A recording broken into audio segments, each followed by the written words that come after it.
right. Well, welcome to a brand new episode of the Front End Happy Hour podcast. We've typically recorded episodes bi-weekly, and we will continue to do that. But sharing more content is always fun. So we will also be adding a weekly episode that is interviews with people in the industry, get more insights about their careers and learn from them. I'm excited for our first interview session was with Chris Bautista. Chris works at Netflix as a senior software engineer.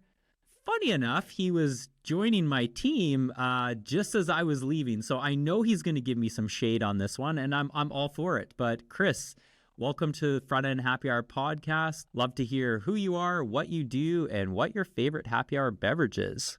Sure. Hello, my could-be boss. I mean, you avoided it was a good thing for you, I think. Oh, we'll never know. But there's always a future time, Chris. There's futures. I know. That's fair. So to answer your questions, favorite happy hour beverage right now is my go-to is a old fashioned. I kind of use that to gauge the level of the bartender, right? So it's such a classic drink. So if I go to like a nice place, I tend to get an old fashioned, and I kind of keep like a index in my head of like, oh, that was really good here, and I can kind of like helps me get a baseline of what a good old fashioned is. So that's usually my go-to, or I'll just drink straight up whiskey on the rocks. Bullet bourbon is like the easy, cheap one, but then you can go all the way up to like the really expensive Japanese ones. But yeah, I'm also, like you said, I'm a senior software engineer at Netflix. I am on your old team, unfortunately.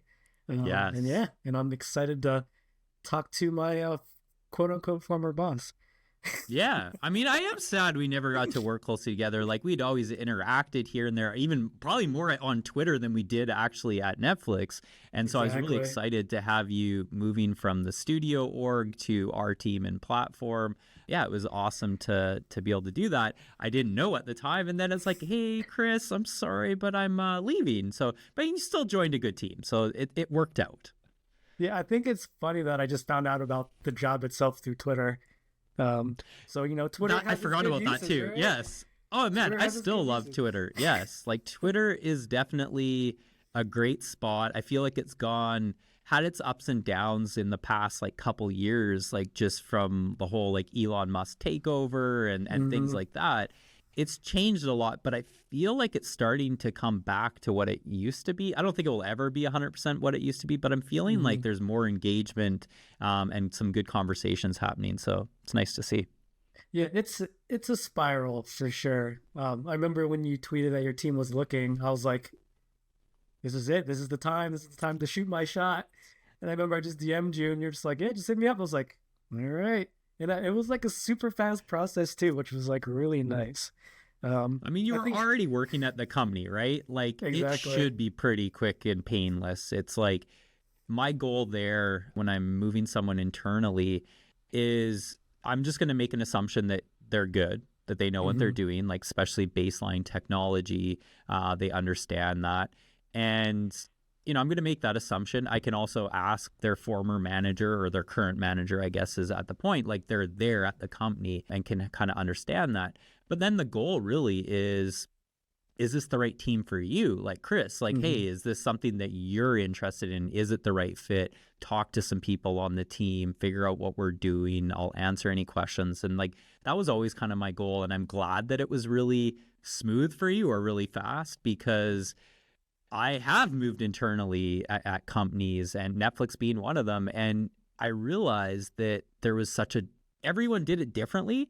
And some of them were really painful. Like I remember getting interviewed a ton, and I was interviewing at different roles within Netflix just to kind of figure out what I wanted. And I remember some of them were really casual and just like checking to see if it was a fit. Then others were putting me through a full-on interview, and I'm like, oh, okay. Like, I mean, whatever, but it was really inconsistent. And so I'm like, all right, I just want to be simple and figure this out. So yeah, my main concern was like, do I have to do a full interview loop, or can I just like, can you just talk to my manager and he'll tell you that I'm amazing or something?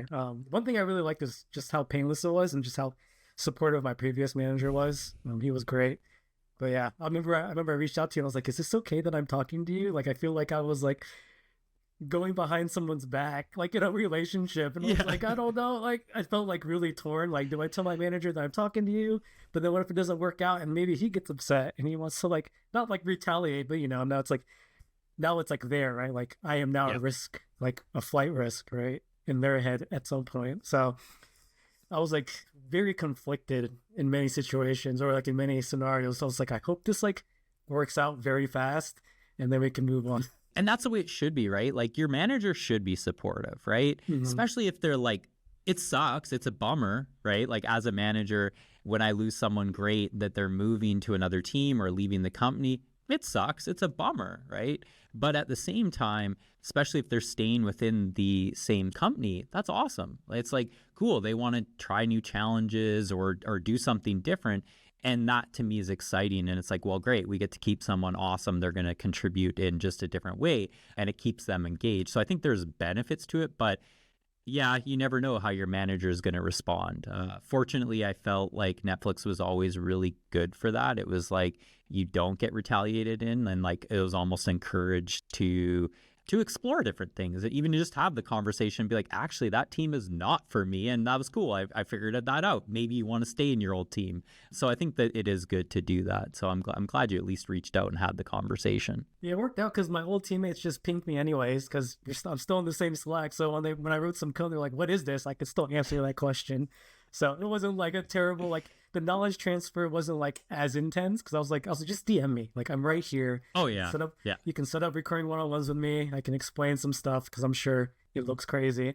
But yeah, so anyways, it was a good, I'm happy where I'm at, right? So I'm stoked. That's awesome. Well, let's maybe start maybe earlier in your career.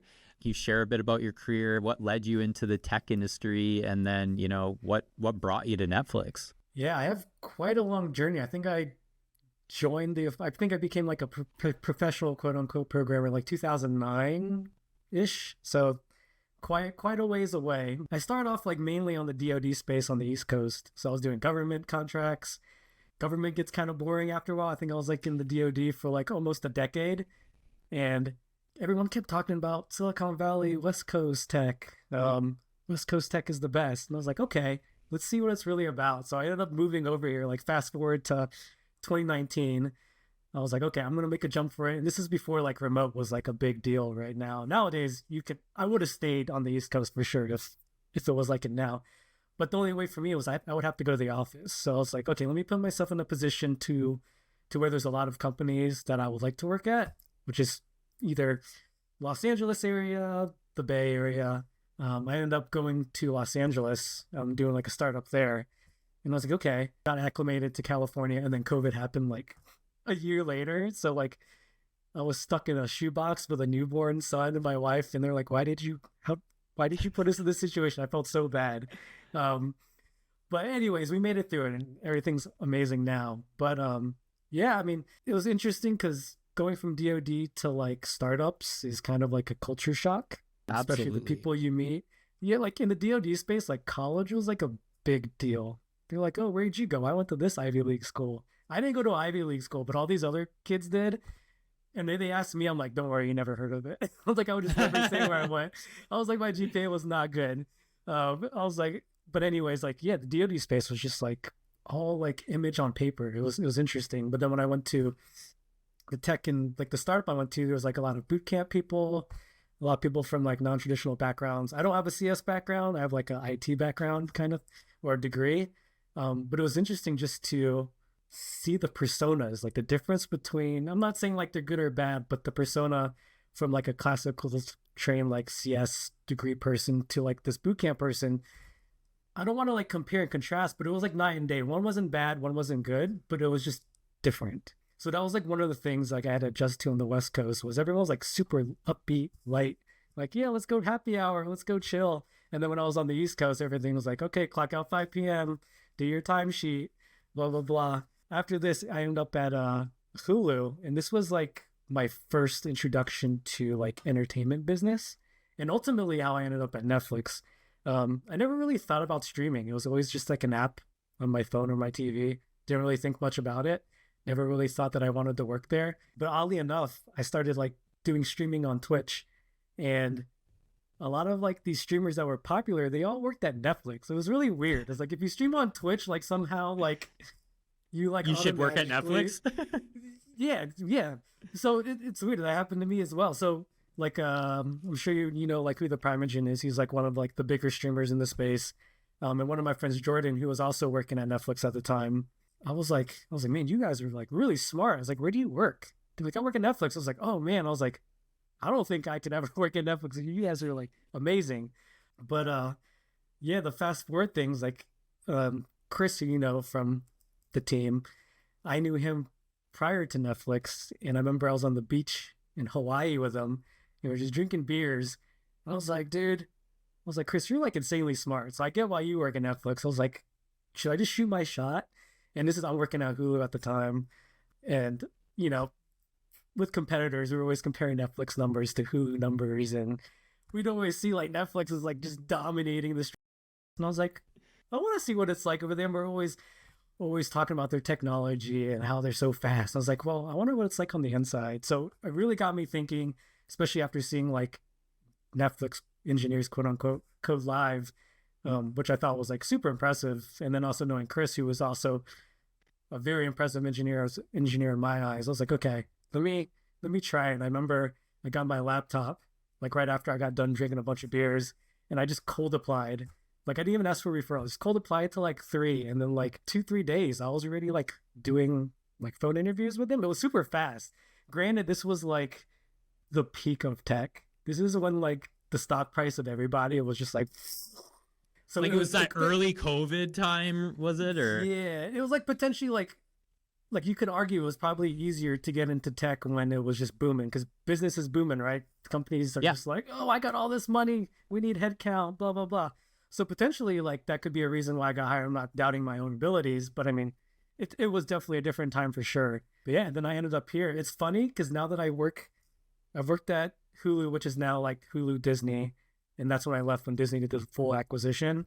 When I moved to Netflix, like for some reason, like I got super interested in the entertainment business. So now I listen to podcasts about what directions is Hollywood going, what role does tech have in Hollywood, and I'm like really like super into it now. And I'm always like looking at our numbers, and I'm like, okay, when we drop like a title, I'm like looking at the analytics to see like how we do, and I'm just like so into it. Yeah, it's interesting. So now I'm like full blown, like super into like Hollywood and like the streaming business and how it impacts it. And it's also interesting because my brother's an editor in Hollywood, so cool. he's like seeing the impact. So when we have like the strikes, it was kind of awkward for me. I was like, Netflix is like, they're doing pretty good through the strikes. Like they have like a good game plan, but it's like I was like torn because like, you know, the whole strike thing, they're all struggling, and I'm working on the other side. I almost felt like an enemy in some sense. Yeah, because they were fighting tech essentially. Like that's part of the problem. And he's like, "What are y'all doing over there?" I was like, I don't know, and even if I did know, I don't know if I could tell you anyways. So we didn't look that good between us. It was never like a big deal, but always like in my head, I was like, "Oh man, this is like awkward, very very awkward." So yeah, that's how I ended up at Netflix. So I fast forwarded a lot, but no, that's good. I love it. There's so many cool things you said too that I just related to like a lot, mainly in your like career and just like not having the CS background. Neither did I have a tech degree, but it wasn't the traditional CS degree. And the same thing is, like with the entertainment point, I feel like I always really loved movies and TV shows and like watched a ton of Netflix before joining. But I hadn't really been like, oh yeah, I have to go work there. Like when I and I moved to Silicon Valley, the same idea was like, I want to go work there. And I remember feeling like a difference in culture too of how people worked and operated. I did a bunch of government work and things, like you said, they were boring. They move slower, right? Like that is difficult. But yeah, the entertainment business, I'm like, I care more about it now too. I pay attention to things like even creatively, like how something is filmed or, just thought through in the actual. It's interesting. Like I pay attention to that, or even when I was at Netflix, I would read a lot of the, similar to you, read a lot of the analytics to like, how did this title perform? How much did Netflix pay for it? Like what's our plans with that? It was pretty cool. Like I definitely got more into that too. So it's kind of cool that happened to you as well. Yeah, because it just interests me. It's like, how do we make money? Like, how much are we spending on this? And I was always confused on how Netflix made money outside of subscriber count, right? And Right. like, how do you rationalize making money from a title that's quote unquote like, if you're already a subscriber, you're not really paying extra for a new movie. So it always confused me. I was like, how do we turn that into a monetary or like into like some kind of tangible amount, right? So like if I was a member for 1 year, since obviously everything's changing at Netflix rapidly, as and all that, but yeah, it's just it's interesting to me like how we make these numbers, like come up with these numbers and stuff like that. Well, I want to add one other thing that kind of got me to Netflix. I remember I've been listening to Friday Night Happy Hour since you all started this thing, I think, which was a long time ago. So I'm like a long time listener. That's awesome. I love that. First time caller. I love it, Chris. That's great. I think one other thing that like kind of drew me to Netflix was I would always just see like public speaking, like talks or blogs from like Netflix engineering. And then they would kind of just like flutter throughout the internet, whether I see them on Twitter, LinkedIn, or shared in work Slack. And I'm like, oh, wow, like this is interesting. And it's cool to see like tools that a company makes that ends up being like industry standard in some form. That was also like one other big thing that kind of like drew me to Netflix. Not necessarily like I never really wanted to be like a FANG engineer. I never really cared about that, nor do I really care about it now. But it really just comes down to like the tech that we're putting out and like the culture and stuff like that. So that's always been something super appealing to me. Yeah, I mean, the culture was always appealing to me and it kept me there for so long. But I love putting out that type of content too, right? Like it's something that I've cared deeply about. And at my time at Netflix, I spent a lot of like free time thinking about like how can we, share some of these amazing things that we're doing. And I think that is really powerful. It gets people excited to want to maybe possibly work at Netflix, but then it's also they get the opportunity to, learn from some of those things. Not that Netflix has all the answers, but I think the industry, like we need to share more because we're all doing similar things, right? Yes, Hulu and Netflix are technically competitors in the space of streaming, but like, let's say how do you solve this problem? Like, it's like you're going to figure it out anyways. If you can talk together and just kind of solve the problem together, that's amazing. Or if you're talking to like Uber or Lyft, it's like, well, we're not really competitors, but this is how we solve that problem. And I love like being able to share that and just like brainstorm with other engineers, which is kind of cool. Obviously, there's some secret sauce in each of the companies that you don't share, but a lot of it, I don't know, especially on the front end, it's like, you can pretty much see the code, right? Like it's, there's it's not that hard to kind of pull apart like what Netflix is doing by, it's complicated, but you can start to pull at it if you really want to inspect the code and things like that. So I really like that about the front end community, especially. Yeah, one thing I do like about Netflix too is I think, what was the thing you were hosting internally, like JS forums or something like that? Oh yeah. Like I've started a few things throughout the years, but there was a JavaScript forum where it was like, just like sharing different things of what others are working on across the company. Yeah, I really enjoyed those. We have like a number of those now. Just trying to everyone collaborate and see what lessons learned and how can we actually collaborate and build tools that just like help not only us but also just help open source community as well. So I think those are like some of the things that are like really kind of like light my passion or like my motivation when I see things like that. Because usually when I don't, I feel like I kind of stop learning and you kind of feel like you're in a silo. And then you're like, okay, maybe I either go to a different team and try to learn something new because I already feel like I know everything on this team. Like the typical stuff, the life cycle of an engineer, to be honest, at any job. 100%. Like I feel like being at Netflix for a long time, I moved around because of those challenges. I wanted new challenges. You did that recently too, like shift to a new team because you're like, I kind of know the space. It's not that you hate it. You're just like, I need new challenges. And I love that. Like I love that flexibility to be able to do that. And being able to see what others are doing sometimes is so powerful. Like even if you're not like, I'm never going to use that technology or I don't know when I'm going to use that. But I think sometimes seeing someone present on a solution or a technology is so cool because it gets you excited. Like I always love conferences for that too, where it's like, it just breathes some like inspiration in you and it's really good. I feel like everyone should try and do that more often. Yeah, 100%. 100%. Yeah, surrounding yourself by like motivated people as well as will only bring good benefits. And that's something I like kind of adopt in my life, just to be around positivity and people that are motivated to like, not saying you need to like ship every minute of the day, but people that, want to be their best selves or be the best engineer they can be. It's crazy how much that influences your own life. Oh, absolutely. Like I mean, you spend so much time at work. Like if you're unhappy there, it's going to bleed over into your personal life too.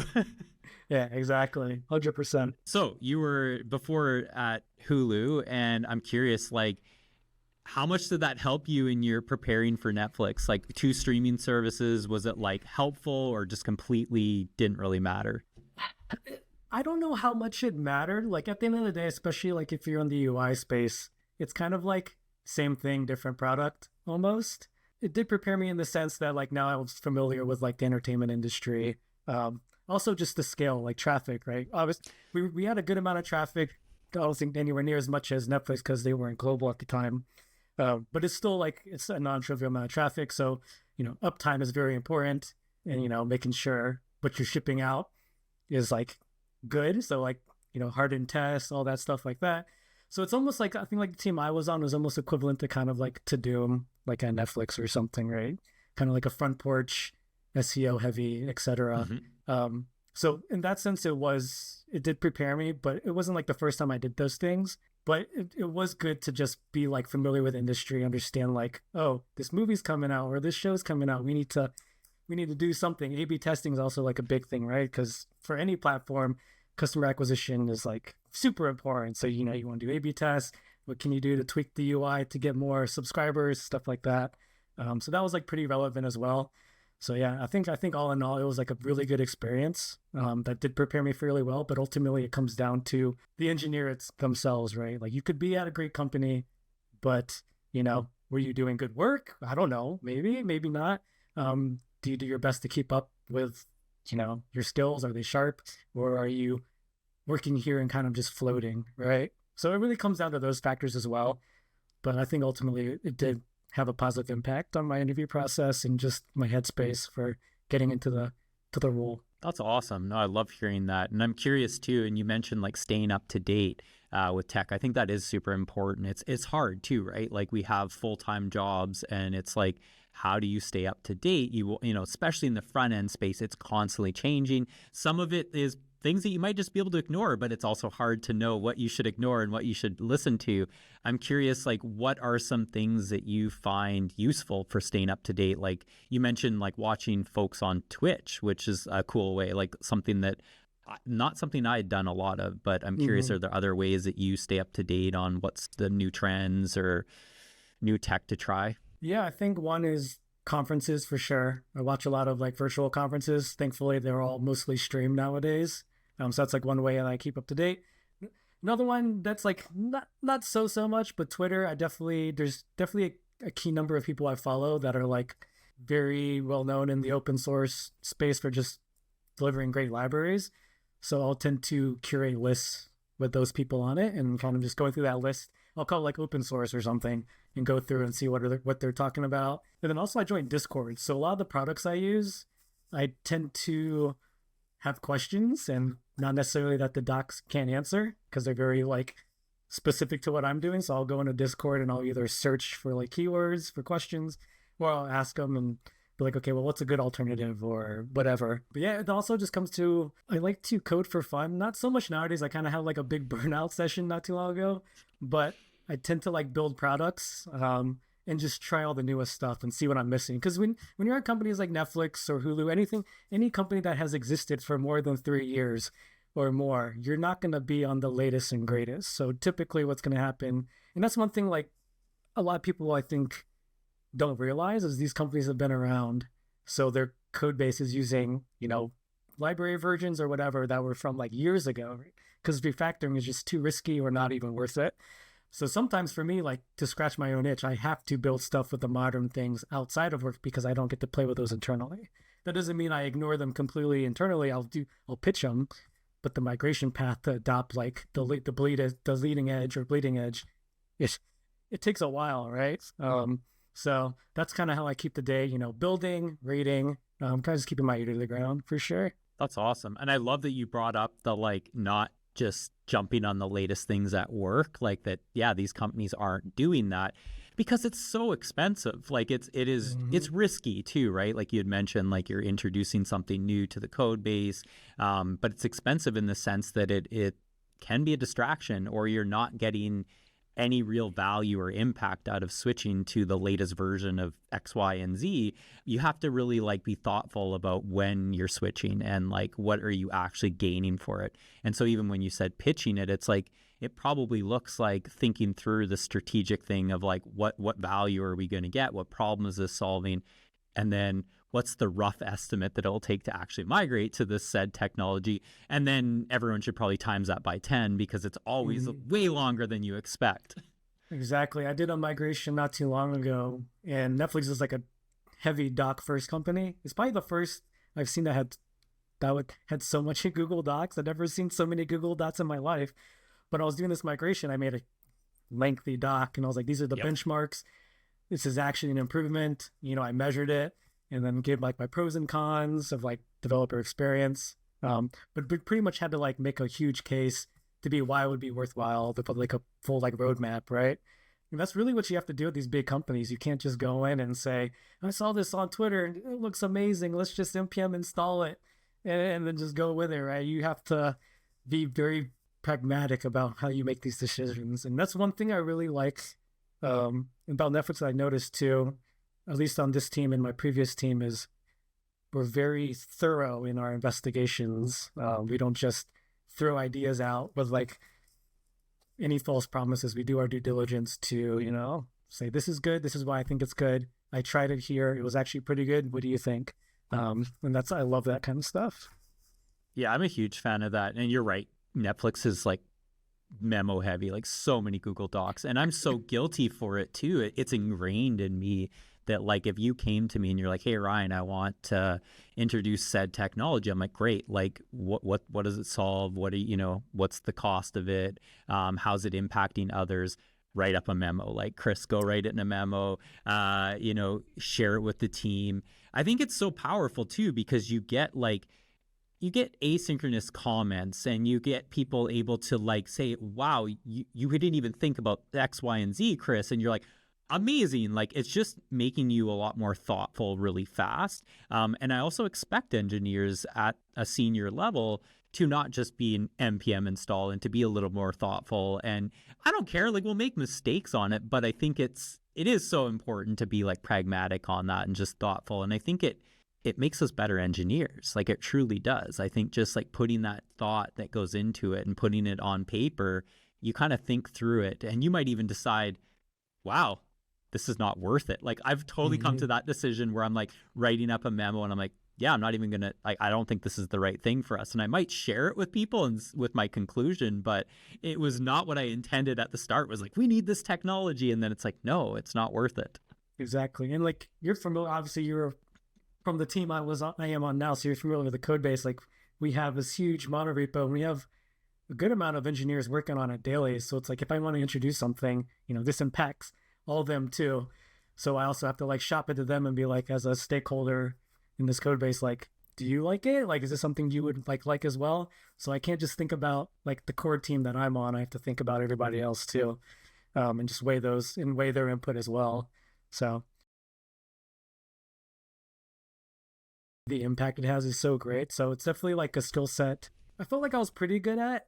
But then once I joined this team, I was like, okay, I actually have to like communicate a lot. So I've been growing a lot in that space, and thankful for ChatGPT for making me really good at writing docs or writing papers. I'll pretty much just like feed it all my bullet points, and I'm like, make it sound like 5 out of 10 smart, but not too smart. Like, don't make me sound too smart. Exactly. Sometimes it uses big words. I'm like, no. I'm like, regenerate. But now, like, I feel like I'm pretty good at like verbal communication, writing not so much. But ChatGPT has made me like such a productive person as far as like docs and like memos go. It's amazing. I love that for hearing that too, is like, because writing is a hard skill. Exactly. It very much, communication is, let's just actually start there. I think verbal and written communication is something that I don't think everyone's perfect at. It's always something that I've constantly tried to be better at in, how do I communicate this idea quickly and concisely, but also that people understand, especially as a manager. If you're communicating something to your entire team, you don't want it to be a lot of work to read like 30-page memo, or you don't want it to be that like you think one thing and the other person on the other side thinks another thing, and that the words are kind of mixed up. And so I like that you're using something like ChatGPT. Some people would say, oh, that's like cheating in a sense, but I don't see it that way. I see it as like you will also learn. You'll be like, oh, you're kind of seeing how the AI structures it to be like more concise, and you're like, huh, I can do that. It's things like Grammarly has taught me even like to write better. It'll catch errors that I like. It's in my brain that I'm like, I will not screw that up again. It's amazing. I'll write a sentence and I'll say, reword this. And I'm like, wow, I had no idea you could word it this way. This is so much better. So I'm learning like new words and stuff too. I'm just like, this is amazing. So it's definitely been helping my career as far as like technical writing goes. And like, it's amazing. I love it. I can't thank it enough, to be honest. Yeah, I love it. It's so powerful. It's like one of those tools that you need to try. You need to try it. You need to figure out how it works for you. I think if you're not, that's the problem. Is like you might not work for every use case, but like you will find use cases where it's saving you some time, or just like bringing you from 0 words to something, and that you might need to refine after. So I love that. What about coding? Are you using AI in your coding? A little bit. I use Copilot here and there. It's funny enough, like my Copilot like deactivated like 3 months ago, and I didn't even notice. So I just reactivated it again, and now it's actually distracting me. But yeah, Copilot, I've been using that for just general like auto completion type stuff. Not too much for, actually, I'll do it to parse docs. So I'll like give it like some docs, and I'm like, can you like paraphrase this for me? Yep. Because sometimes they're just way too long, and I just need like the bullet points. Or I'll ask it, or if I know it's something that's been out for a while, I know that it's probably gone through the training or whatever. So I'll just quickly ask it to be like, here, given this code, how would you migrate to maybe using this library instead? It's not accurate most of the time, but at least like I'll try it, and I'm like, okay, this isn't working. I'm like, let me like dig deeper. But sometimes it's spot on. Sometimes it's very good. But it at least gets like my brain going. It gets me somewhere versus like nothing. Like it's easy for me to look at something, be like, that's probably not right, then sit there and look at literally nothing and be like, I don't even know what the wrong way looks like probably. So it's always easy to modify versus create from scratch. So for that reason, I think it's great. But again, you have to know.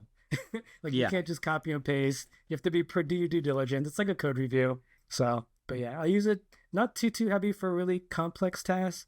I usually ask my coworkers, because a lot of the stuff I ask is very Netflix specific problems, which you won't really get on the internet. So I mean, I think that makes a ton of sense the way you've described it, because I'm like, I find that it is very helpful for certain things when you're coding, and it's not perfect. Some of the times I'm like, that's exactly how I would have written it. Thank you very much. You just saved me a ton of time. But I like what you said, that it's kind of like it starts you somewhere, right? Like it's like, it's kind of like something like create React app. It's like you go from like 0 to at least some boilerplate to get started. And I found that AI is helpful for that too. It's like, hey, I'm going to need this like page. And it's like, oh, well, here, here's a new route. Here's like all the things. And it sets up a lot of that scaffolding for you, that it just saves you time from having to do all that. But then when you start to like get in the nitty gritty, sometimes you're like, it gets you like 80%. You need to take it to like that last 20%. And then another one that I've been finding is errors. Like when you have an error, man, is it just helpful? Like, I don't want to read the garbage. Here, ChatGPT, or here, Copilot. What's this error? Like it's not perfect, but it is super helpful to kind of get somewhere. One thing I've been actually, now that I think about it, I've been abusing ChatGPT for is we have a lot of bash scripts that are like gnarly.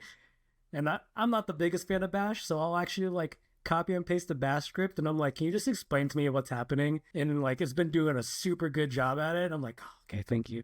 Like it will take like a couple 100-line bash script and just like condense it down to like a couple key points, and like this is like a very important part. And I'm just like, okay, I'm good. Now I understand this bash script. Now I can probably go write my own, etc. So that's like one other thing I've been using it for. But mainly, like if you look at like my chat log, they all start with reword this, reword this, reword this. It's so bad. I love I it. mean, another one, I like that you said that too, is like bash scripts. Another is regex is a good one too. It's like you could just throw it in there like, what is this doing here? And it's like, it explains it really well. It is super helpful. I just avoid regex up the plague. I'm like, I can't. Fair enough. Yeah, I remember it early in my career having a like, I can't remember which book it was, but there was like a whole book on it. Just because I forget what I was doing at the time, but it was like I was using it a lot. And it's like, it's just one of those things that I don't think I know some parts of it that I can just write by hand and, by memory. But that like most of the times I'm like, I don't remember that. It's just like a crazy mess. Like that's all I can think of. Yeah, this has been amazing catching up, Chris. I would love to, since you have, had a pretty amazing career working at companies like Hulu and Netflix and, working in DOJ, right? That's how it was, right? DOJ, DOD. Pretty DOD, okay, same thing. All right.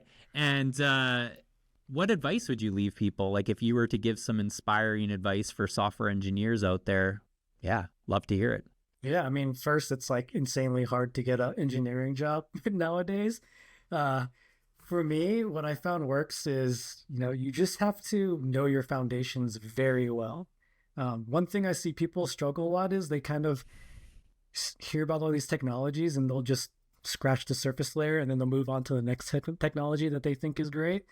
But then they're just basically making like a million hello worlds with no depth at all and they're not building applications to where they're actually encountering like problems at scale. So for me, it's like, know your foundations well. Try to put yourself in a situation where you can build something somewhat complex. So I think one big problem I see is like people don't have the experience, right? Like, but breaking into your first tech job right now is insane. So it's like you don't have experience to speak to. And if you have the opportunity, obviously it's a privilege to have the time to code, on the side. Like if you're looking for a job, you're probably working your butt off at another job just to stay afloat, right? So this is definitely coming from a place of privilege, but it's like, from what I've seen, people just building constantly and just learning. All those people that I've seen, I'm not saying you need to build in public, but, just building and like understanding like all these like system design problems that you encounter, like has helped these people get jobs like amazingly like fast. Not like, oh, this person built this, so let's go give them a job. But like they've built some great products that people take notice of and they're like, oh, I see your work. Like we love your product. We would love to have someone of your expertise on the team. But then also just foundation. Like if you call yourself a web engineer, you should know the foundations pretty well. One thing that I think was really good is I think Jem, who's also like a panelist on this, he has some really good courses on front-end masters that I took. That kind of just went over like the general breadth of like the full stack of like a web developer. And that's kind of what I see in my head. Like you should know like all these things, like not necessarily like crazy deep, but like pretty good to where if I ask you a question, we could have like a good conversation about it. And I think that's like one thing that we kind of are lacking now, especially with all the frameworks that are coming out and all this, right? Like if I give you an interview and it wasn't on a framework, would you be able to would you be able to code something, right? I know I've been part of interviews where we don't allow you to use a framework. We want you to write it in vanilla JavaScript, which could be silly. People can think it's silly because it's like, well, my day job's going to be React. Why do I need to do this? But it really helps you think about these problems like more at a granular level, and it really just helps your career. So to sum that all up, be very well versed in your foundations. That's just going to carry you leaps and bounds above your competition. And then just try to like build complex things if you have the opportunity to, for sure. I love that. I think that's so well said. It is that fundamentals. Even as like more and more tools like frameworks come out, AI we just talked about, right? Like it's like if you don't, I can go tell, some AI to go build a web app and just give it some prompts and instructions and it will build it. Will it work perfectly? Maybe, hopefully, we'll see. But I think it's like it gets you so far, but you need to understand when things aren't working or when there's, you need to be able to adjust something. Same thing with the frameworks. It's like, well, when the framework isn't doing what you need it to do, then what? And so I think that's where the fundamentals or just writing some vanilla JavaScript is important. Even if it's pseudocode on like a whiteboard, it's like just showing that understanding, I think is a powerful way to interview someone too. Exactly. Because when you build stuff and you have a question around something that's kind of similar, like if you think about web, it's like display a list of something, get some data, display a list of something. There's a lot of scenarios that kind of fit that mold at a foundational level. So when you get that like in a system design question, you can kind of relate to these experiences you had. You're like, oh, when I was building this, I had a really hard time doing this. And then I found that it was really slow and I did this. And you can kind of just grab from your personal experience versus trying to make up something on the fly. So I always find that if you can just pull something from pure experience, it's so much easier to just go through an interview or answer these hard questions versus trying to like make it up, because that's what people do sometimes. They kind of panic. They're like, well, maybe I'll do this. But so if you've done it before, it's like, yeah, walk in the park. This is what I did, and it worked. Couldn't agree more. Well, thanks so much, Chris, for joining us on Front End Happy Hour. I love that you were a long-time listener. I'm like, we should have just had you on sooner, but hey, this is great. I actually can't believe I'm on this this podcast. Dude, I used to You're like, I have like a shower speaker, and I'll just like blast like Front End Happy Hour. I'm just like showering or like driving somewhere. Which is weird. I make it sound weird that I'm like in the shower listening to y'all. It's not like my head went like, Chris, I'm coming in the shower with you. Like this is some weird shit. It's just a way for me to like, as a parent, like we only have so much time to be alone. Yep. So it's like showers like my one time, or if I'm working or whatever. So yeah, I love this podcast is one of my favorite ones for sure. Thanks so much, Chris. I love hearing that. Where can people get in touch with you if they want to talk with you, connect with you? Yeah, you can find me on Twitter. My alias is Trash online. So you can find me at, I think they got rid of twitter.com. I think it's just x.com now /@trashdev. So trash with 2 H's _dev. You can find me there. Or you can find me on my Twitch, which is trash _dev as well. I don't stream as much anymore, but I'm definitely on Twitter all the time. So right on. Well, yes, definitely check out Chris's content. It is very good. He's very comical on Twitter too. I've always enjoyed it. So thank you all for listening to our episode. You can find us on Twitter at FrontEndHH, on YouTube, FrontEndHH, really wherever you like to listen to podcasts on, subscribe. Leave us a review. Let us know how we're doing. Let us know what you think of the in-depth interviews. Thank you all for listening.